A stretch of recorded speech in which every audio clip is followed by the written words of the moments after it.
ಏನ್ ಸಂಗು ನಿಮ್ಮ ಹುಡುಗಿ ಫಾರಿನ್ ಹೋದ್ಲಲ್ಲ ವಾಪಸ್ ಬಂದ್ಲಾ? ಏನ್ ಮಾಡೋದು, ಆಕೆ ನಮ್ಮ ಇಂಡಿಯಾ ಸೇಫ್ಟಿ ಇಲ್ಲ ಅಂತೇಳಿ ನಮ್ಮ ದೇಶ ಬಿಟ್ಟು ಹೋದ್ಲು. ಏನ ನಮ್ಮ ಭಾರತ ದೇಶನ ಸೇಫ್ಟಿ ಅಂತೇಳಿ ಇಲ್ಲಿ ಬರಕ್ಕೆ ಓದಾಡಕತ್ತ.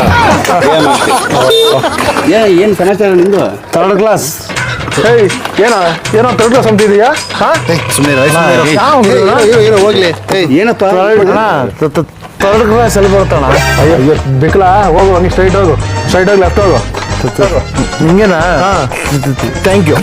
ಹೋಗು. ಯಾವ ನೀವು ಥರ್ಡ್ ಕ್ಲಾಸ್ ಏನಲ್ಲ ಗುರು, ಬೇಜಾರು ಮಾಡ್ಕೊಬೇಡಿ. ಏನು ಮಾಡ್ತೀಯ? ಸಮಾಧಾನ ಮಾಡ್ಕೊ, ಕೂತ್ಕೊ. ಬಿಡಪ್ಪ. ಲೋ ಇತ್ತ ಕೇಳ್ರು ನನ್ನ ಕತೆ. ಏನು? ನಾನು ಮನೆ ಬಿಟ್ಟು ಬಂದು 4 ದಿನ ಆಯ್ತು ಕಣ್ರು. ಅಯ್ಯೋ ಯಾಕೆ, ಏನಾಯ್ತು? ಓ ಅದು ಯಾಕೆ ಹೇಳ್ತೀರಾ, ನನ್ನ ಮಗ ಹೊಸ ಬೈಕ್ ಬೇಕು ಅಂದ್ಬಿಟ್ಟು ಇಳ್ಕೊಬಿಟ್ಟಿದ್ದ. ನನ್ನ ಹೆಂಡತಿ ಆಕ್ಚುಲಿ ಅವ್ನ ಮನೆ ಬಿಟ್ಟು ಒಂದು 4 ದಿವಸ ಹೊರಗಡೆ ಹೋಗ್ಬಿಟ್ಟ ಬೈಕ್ ಬೇಕು ಅಂದ್ಬಿಟ್ಟು. ನನ್ನ ಹೆಂಡತಿ ಆಕ್ಚುಲಿ ಏನಾಗ್ಬಿಡ್ತಾನೋ ಏನೋ ಅಂದ್ಬಿಟ್ಟು ಚಿನ್ನನ ಮಾರ್ಬಿಟ್ಟು ಅವನಿಗೆ ಬೈಕ್ ಕೊಡ್ಸಿದ್ಲು. ನಾನು ಅದನ್ನೇ ಇಟ್ಕೊಬಿಟ್ಟು ಹೇಳ್ತೀನಿ ಕೇಳಿಲ್ಲ, ನಾನು ಅದನ್ನೇ ಇಟ್ಕೊಬಿಟ್ಟು ನನಗೂ ಹೊಸ ಆಟೋ ಬೇಕು ಅಂತ ಕೂತ್ಕೊಂಡೆ.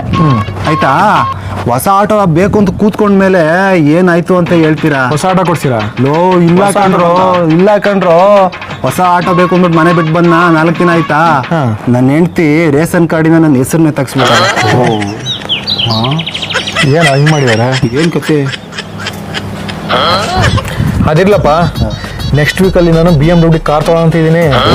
ಹೌದಾ, ಅಷ್ಟೊಂದು ದುಡ್ಡು ಎಲ್ಲಿಂದ ತರ್ತೀವೋ? ಅಂದ್ಕೊಳಕ್ ದುಡ್ಡು ಯಾಕೋ?